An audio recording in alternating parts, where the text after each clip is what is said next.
Good afternoon दोस्तों आज हम इस आर्टिकल का कंप्लीट विश्लेषण करेंगे कि आखिर म्यांमार ने मिजोरम के बॉर्डर के आसपास एयर स्ट्राइक क्यों करी है। ऐसा क्या कारण आ गया है कि जो कि भारत के राज्य के सटे इलाके में उसने बमबारी की है, जबकि उसको पता है कि अगर दूसरे कंट्री के क्षेत्र में बम गिराया जाएगा तो दो देशों के बीच लड़ाई हो सकती है। पर मैं आपको पहले ही क्लियर कर देता हूं कि म्यांमार ने यह अपने क्षेत्र में बमबारी करी है जो कि मिजोरम राज्य से सटा हुआ है। यह भारतीय के मिजोरम राज्य में यह हमला नहीं हुआ है। इस हमले में 3 से अधिक लोगों की मौत हो चुकी है। आखिर म्यांमार ने ऐसा हमला अपने क्षेत्र में क्यों करा है, यह जानेंगे। उससे पहले हम म्यांमार की थोड़ी सी लोकेशन के बारे में जान लेते हैं। अगर आपसे पूछे कि भारत म्यांमार किस पर्वत श्रेणी से अलग होते हैं तो अराकान पर्वत श्रेणी से अलग होते हैं। अगर म्यांमार की बात करें तो यह आसियान कंट्री का एक महत्वपूर्ण देश है। आसियान मतलब association of south east Asian nation. इसमें 10 कंट्री आते हैं, ये आपको याद रखना है, जिसमें है Myanmar, Thailand, Laos, Cambodia, Vietnam, Singapore, Brunei, Malaysia, Indonesia और फिलीपींस। यह 10 कंट्री मिलकर आसियान का निर्माण करते हैं। तो उसी का महत्वपूर्ण देश है क्या, म्यांमार।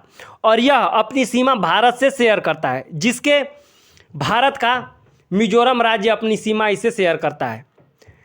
अगर बात करी जाए म्यांमार में दोस्तों, आपको पता होगा कि 1.5-2 साल पहले तख्ता पलट हुआ था। मतलब जब से वहाँ से आंग सान सूकी की सरकार हटी है और उन्हें जेल में डालकर सैनिक शासन वहाँ पर लाया गया है, तब से वहाँ के लोगों ने वहाँ के सरकार को लेकर विद्रोह करना शुरू किया है। वे चाहते हैं कि वहाँ पर सैनिक शासन खत्म हो जाए, मतलब जो डिक्टेटरशिप चल रही है वो ख़त्म हो जाए। पर 1 साल के तख्ता पलट होने के बावजूद भी वहाँ की गवर्नमेंट नहीं बदला जा सका है डेमोक्रेसी के रूप में। और वहाँ के गवर्नमेंट को क्या मिल रहा है, लोगों से विद्रोह मिल रहा है। वो आंग सान सूकी को छुड़ाने का प्रयास कर रहे हैं, तो गवर्नमेंट को सपोर्ट नहीं मिल रहा है, जो कि सैनिक शासन के रूप में वहाँ पर शासन कर रहा है। तो वहाँ पर जो स्थित विद्रोही हैं वह बार बार डेमोक्रेसी की मांग कर रहे हैं। तो उन्हें क्या किया जा रहा है, सरकार द्वारा जेल में डाला जा रहा है, उन्हें मारा जा रहा है। लगभग हज़ारों से अधिक लोगों की उन्होंने गिरफ्तार किया है और सैकड़ों लोगों को उन्होंने मार दिया है।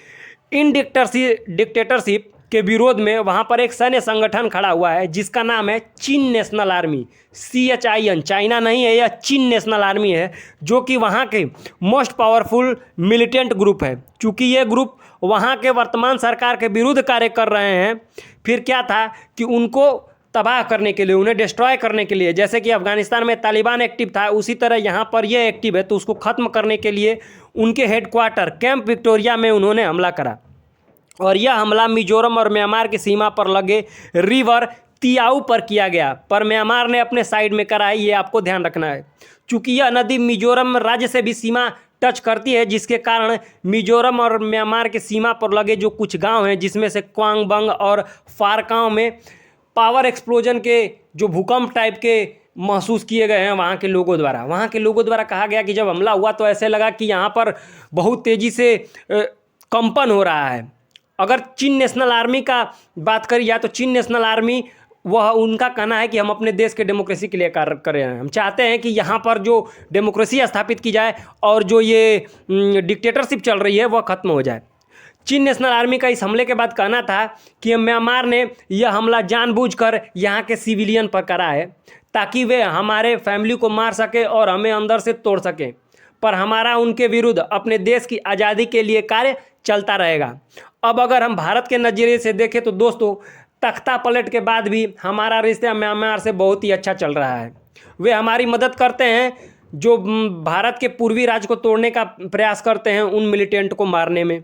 आपने सुना होगा कि बहुत सारे संगठन थे जो कि भारत के पूर्वी राज्य को तोड़ने का प्रयास कर रहे थे, परंतु मोदी गवर्नमेंट के आने के बाद उन्हें सल्टा दिया गया है, सुलह कर लिया गया है। जिन्होंने सुलह नहीं किया है वो गोली खाए हैं। तो उसी प्रकार से म्यांमार मदद करता है। जबकि म्यांमार के उनके स्टेट में छिप जाते हैं तो म्यांमार पता बताता है कि यहाँ छिपे हुए हैं और उनको ढूंढवा के मरवाता है। उसी प्रकार भारत भी ऐसा कार्य करता है।